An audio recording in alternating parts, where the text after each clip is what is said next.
Welcome to the Cosmic Crossroads, a speculative journey into a world where humanity confronts undeniable evidence of extraterrestrial life. Today we explore a future imagined from today's scientific inquiries and global debates. Please note, every scene in this story is a product of creative speculation, a what-if scenario, not a statement of verified reality. It began with a whisper in the darkness of space. Astronomers at the Arecibo Observatory detected an anomaly, an unnatural signal, repeating in prime numbers, something no celestial object could produce. At first it was dismissed as interference, but then the signal repeated, in a pattern that could not be ignored. The scientific world was electrified. Had we finally received proof? Or was this just another false alarm?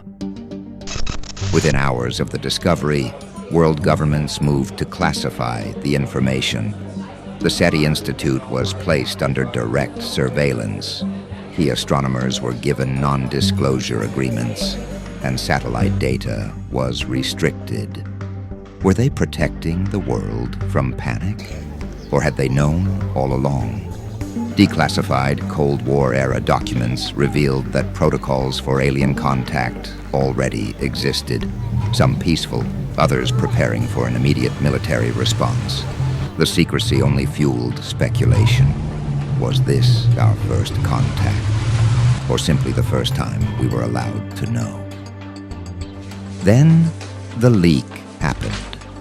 An anonymous whistleblower uploaded classified transmissions, proving that the signal was intelligent and directed at Earth. The internet exploded. Conspiracy theories turned into undeniable facts. News agencies rushed to confirm what people had feared and hoped for centuries. We were not alone. Social media divided. Some greeted the news with wonder, others with panic. Governments had to respond, and for the first time, they admitted it. Humanity had made contact.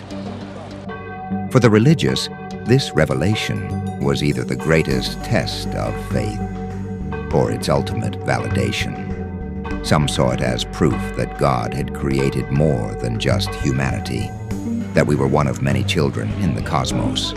Others saw it as blasphemy, a challenge to divine teachings.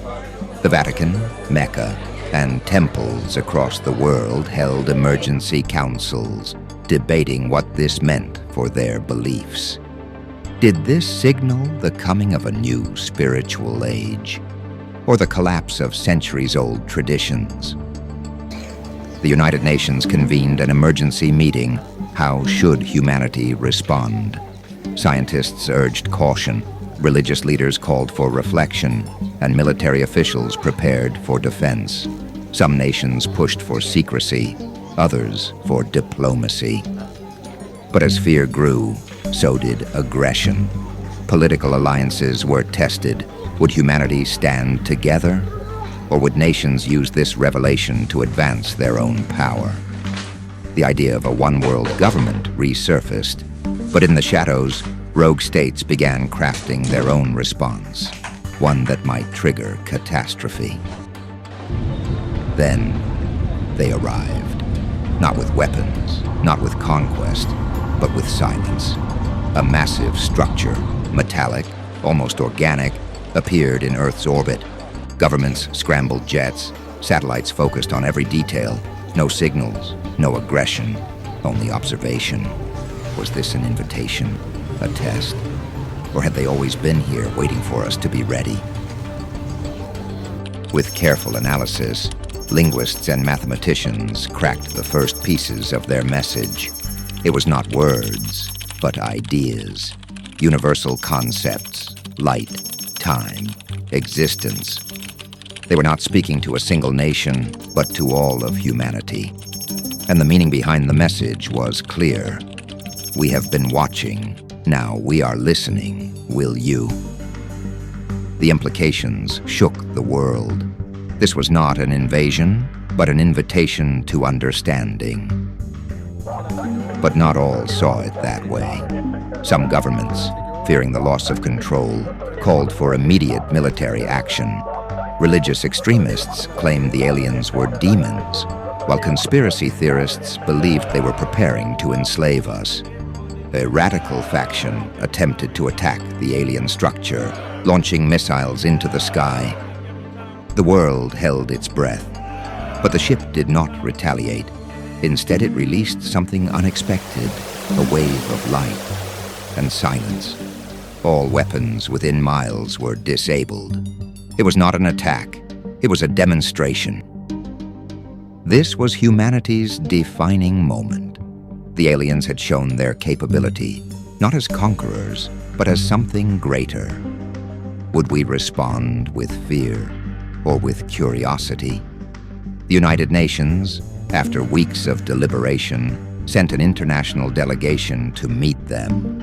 Scientists, leaders, philosophers, no military, no weapons, only the hope that we could stand as equals. Face to face, at last. Their forms were nothing like ours, yet somehow familiar. They spoke not in words, but in thoughts, images and emotions translated instantly. And the first thing they shared was not a warning, nor a threat, but history. Their history.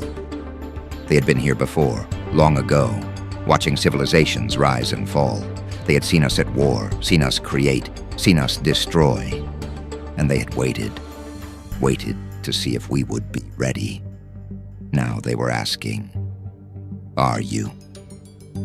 With this knowledge, humanity stood at a crossroads.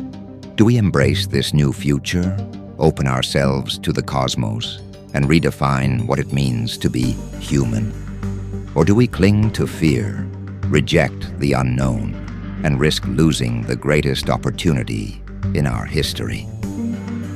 The answer would shape not just our generation, but every generation to come. Because now, the universe was no longer silent, and neither were we.